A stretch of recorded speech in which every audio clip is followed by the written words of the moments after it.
Γεια σας φίλοι μου και καλώς ήρθατε στο κανάλι μου. Όπως βλέπετε έχουμε στολίσει για τα Χριστούγεννα με τα υπέροχά μας στολίδια και επίσης να σας δείξω και το αγαπημένο μου δέντρο. 3,5 μέτρα κυρίες και κύριοι, χριστουγεννιάτικο δέντρο με 4.000 λαμπάκια που απλά όταν το βλέπεις σου αλλάζει όλη η ψυχολογία. Σήμερα φίλοι μου θα φτιάξουμε μια νηστίσιμη σούπα. Δεν είναι μια απλή νηστίσιμη σούπα, είναι μια μανιταρόσουπα. Μπορείς να την πεις και νηστίσιμη μαγειρίτσα βασικά, έτσι. Όπως θέλετε μπορείτε να την πείτε. Ξεκινάμε τη συνταγή μας. Θα χρειαστείτε μια μεγάλη κατσαρόλα πάνω στην εστία. Επίσης έχω επιλέξει 500 γραμμάρια μανιτάρια πλευρό τους. Εσείς μπορείτε να βάλετε ό,τι μανιτάρι θέλετε.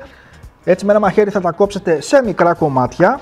Είναι μια σούπα φίλοι μου που είναι πεντανόστιμη να την κάνετε, γιατί μέσα έχει και το ταχίνι. Δηλαδή ουσιαστικά θα φτιάξουμε ένα αυγολέμονο με ταχίνι, έτσι, γιατί δεν έχει αυγά, είναι νηστίσιμη. Θα ανοίξω τη φωτιά μου σε μέτρια ένταση. Θα ρίξω 4-5 κουταλιές σούπας ελαιόλαδο ή μέχρι να καλύψει τον πάτο της κατσαρόλας.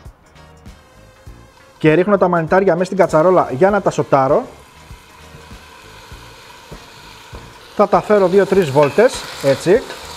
Εφόσον φίλοι μου έχουν λαδωθεί πάρα πολύ καλά τα μανιτάρια, θα τα αφήσω, δεν υπάρχει κανένα πρόβλημα. Από ένα μαρούλι έχω κόψει 4 με 5 φύλλα, τα έχω πλύνει πάρα πολύ καλά και πάμε να τα κόψουμε πάρα πολύ γρήγορα. Το ιδανικό μέγεθος είναι αυτό. Ωραία, κόψαμε το μαρούλι. Πάμε να ελέγξουμε τώρα τα μανιτάρια μας. Όπως βλέπετε φίλοι μου έχουν ξεκινήσει και βγάζουν τα υγρά τους. Θα τα αφήσουμε ακόμα 2-3 λεπτά, έτσι να σοταριστούν πάρα πολύ καλά. Έχουν βγάλει όλα τα υγρά τους, έχει ξεκινήσει και σοτάρεται πάρα πολύ καλά. Έχω κόψει 3 μέτρια φρέσκα κρεμμυδάκια, οπότε τα ρίχνω και αυτά μέσα. Τα δίνω μία βόλτα και αυτά, έτσι. Θα ρίξω και το μαρούλι μέσα.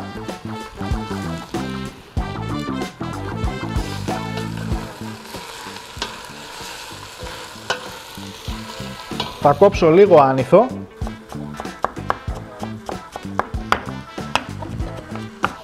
Μέσα και ο άνηθος. Θα ρίξω 150 γραμμάρια πλυμμένο ρύζι Καρολίνα.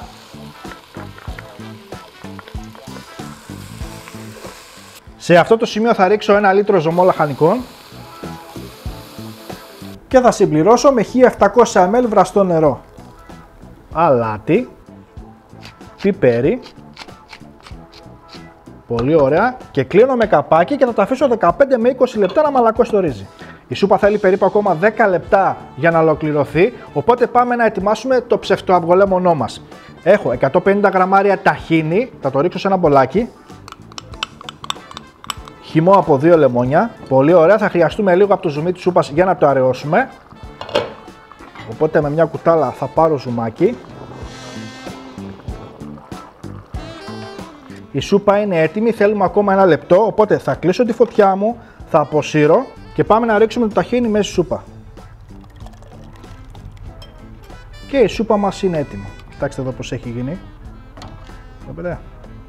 Και η σούπα είναι έτοιμη, πάμε να σερβίρουμε. Πόσο τέλεια είναι, δείτε εδώ. Και πάμε να δοκιμάσουμε να δούμε τι κάναμε. Πάρω ένα κουτάλι. Κοιτάξτε εδώ το μανιτάρι, έτσι, το μαρουλάκι. Δείτε πως έχει δέσει η σούπα γενικά, είναι απίστευτο.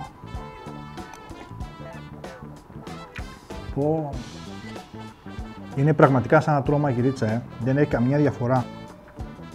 Άλλη μια συνταγή φίλοι μου έχει τελειώσει, να φτιάξετε όλη αυτή την νηστίσιμη σούπα, είναι εκπληκτική. Είναι σαν να τρως μαγειρίτσα, αλλά σε νηστίσιμη εκδοχή φυσικά, χωρίς κρέας, χωρίς αυγά κτλ. Ωστόσο εσείς μην ξεχνάτε να κάνετε ένα like και μια κοινοποίηση, γιατί έτσι με βοηθάτε να σας δίνω τόσο όμορφες συνταγές. Μέχρι το επόμενο βίντεο να περνάτε καλά, γεια σας.